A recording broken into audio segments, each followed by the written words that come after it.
Dr. Agnew experienced the power of ELF waves firsthand back in the 1980s. He was hired by an energy company to locate oil and gas using the same kind of ELF waves at much lower frequencies to carry out his search. It's a process called Earth tomography. But during one particular incident, Dr. Agnew believes his use of HAARP-like ELF waves accidentally triggered an earthquake. It was in the spring of 1987 we arrived in Roseburg, Oregon to use our ELF technology to search for oil and gas.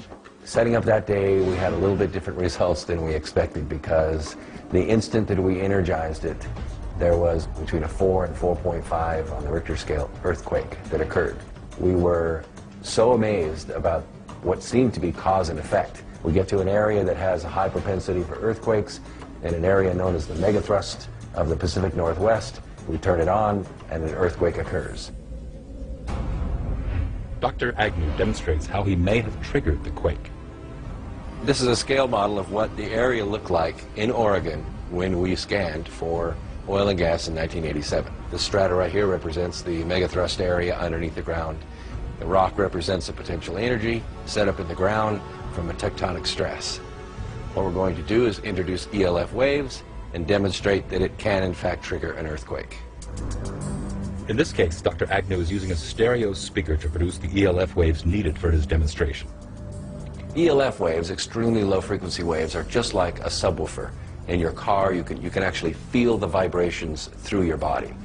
ELF waves are the same way. They vibrate the earth, and at right resonant frequencies, they can have devastating effects.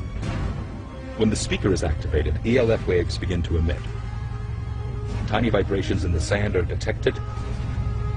Then a few seconds later, the rock representing a fault line shifts. As you can see, in a very few seconds, the resonant frequency built up in our model released the potential energy in the rock. That concussion, on a real scale, would have been felt for 100 miles.